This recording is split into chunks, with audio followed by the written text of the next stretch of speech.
E a oposição na Câmara decidiu interromper o recesso parlamentar para intensificar a pressão pelo impeachment do ministro Alexandre de Moraes. O pedido já foi encaminhado ao presidente do Senado, Davi Alcolumbre, a quem cabe admitir e dar andamento a eventuais processos de impeachment contra ministros do STF. Existe um xerife no Brasil hoje e que certamente vocaliza, assina e age em nome de um consórcio perverso que se tornou o Supremo Tribunal Federal. Alexandre de Moraes, eu desafio você a mandar a Polícia Federal 6 horas da manhã na casa de Malu Gaspar. Eu desafio você a mandar a Polícia Federal 6 horas da manhã na casa de Mônica Bergo. Eu desafio você, Alexandre de Moraes, a colocar Malu Gaspar no inquérito das fake news. Você não vai fazer. Você não vai fazer.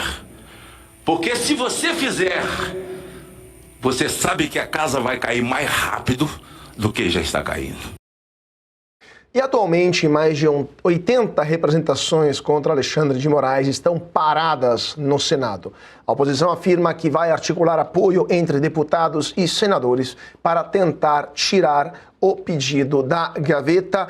Piotr, o senador Magno Malta foi bem vocal aqui, né, dizendo... Decano do Senado. Decano no Senado, com uma ampla experiência, inclusive ele, que eu me lembro, foi um dos mais incisivos durante o impeachment da ex-presidente Dilma Rousseff, né, foi um dos protagonistas daquela temporada, e ele justamente disse, se é tudo falso, se essas informações não procedem, são inverídicas, então por que não considerar o Globo, a Folha, como divulgadores de fake news?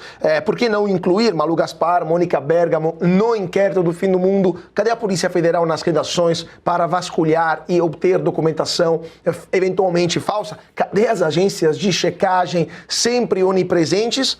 E agora, silêncio tombal. Então, das duas, uma. Ou as informações que estão sendo divulgadas são falsas, ou elas são verídicas, e aí temos outro tipo de problema, né, Piotr? Se as informações são falsas, então a prevaricação, então, em não atuar em nome da verdade, das checagens e tudo mais, do inquérito das fake news, não se persegue jornalista nenhum. Mas o Supremo perseguiu. Aliás, a gente viu agora uma decisão definitiva recentemente da Espanha, em que o governo espanhol, na verdade a justiça espanhola, disse não vou mandar de volta para o Brasil o Eustáquio, né? O jornalista Oswaldo Eustáquio. É um perseguido. Havia um pedido, inclusive, para a colocação dele, para a inserção dele no Código Vermelho, na lista vermelha da Interpol, né? Um jornalista perseguido porque fazia denúncias contra todos esses abusos desde a época lá da instalação do inquérito do fim do mundo em 2019. Quanto do jornalismo já foi perseguido?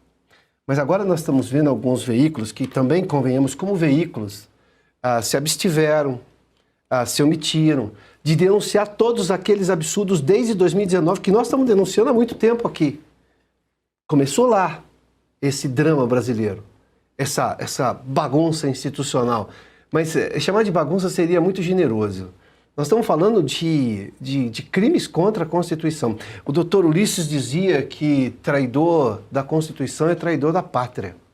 Aliás, o presidente da Câmara deveria ouvir isso. Ele adora citar Ulisses Guimarães, então deveria começar com essa frase. E quando você afronta a Constituição da forma como foi afrontada no que ela tem de mais sagrado, que são exatamente as garantias individuais, ali, as garantias de direitos individuais, então no artigo 5º, inclusive, da Constituição, é cláusula pétrea. Ou, por exemplo, quando a gente viu o Supremo afrontar a Constituição da divisão dos poderes, claríssima também, cláusula pétrea da Constituição. Esses veículos não falavam nada. Bom, mas tudo bem, antes tarde do que mais tarde. Se estão fazendo essa denúncia, tem informações, e essas informações, neste momento, estão mobilizando o país em torno, e a gente já vê a oposição agora, com uma mobilização que, por esse ponto de vista, sejamos justos, é elogiável que a oposição esteja em Brasília fazendo esse tipo de denúncia. O que me chama a atenção é porque nenhum dos dois presidentes das duas casas do Congresso estão trabalhando. O Brasil não está num período normal. Eu já fui de uma época no jornalismo, estou há 34 anos nesse negócio, em que o Brasil meio que parava nessa época.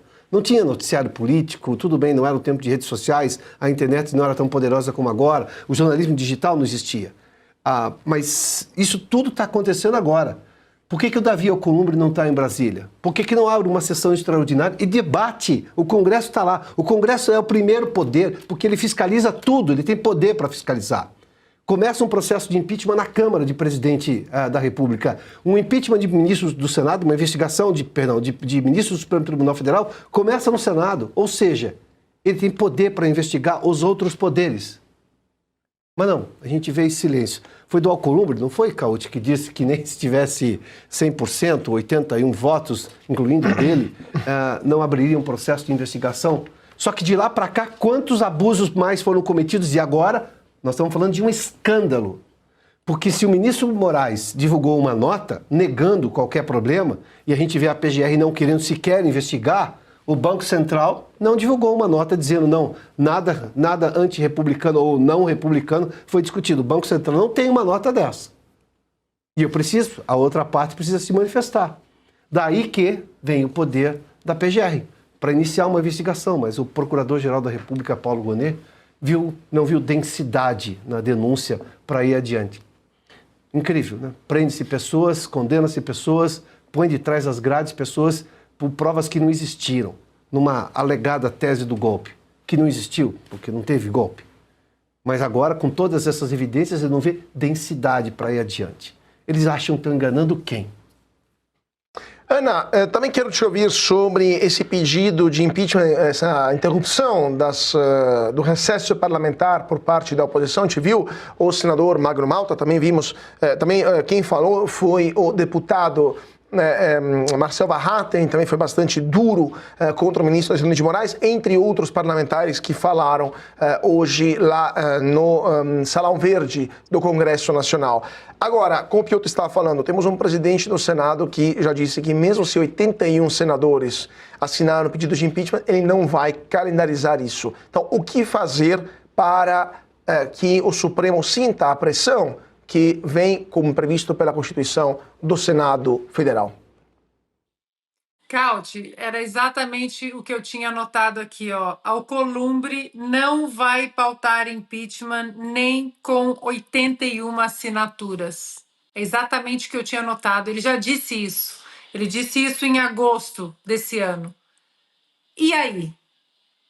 Porque o discurso do deputado Marcel Varraten é correto, o discurso do senador é correto, o discurso do decano, né? O discurso de vários ali os discursos são corretos, mas quando você encontra esse tipo de homem, eu não vou nem chamar de senador, porque não merece ter o respeito que um senador merece, Davi Alcolumbre. Quando você encontra esse tipo de homem, não vou pautar nem com 81 assinaturas.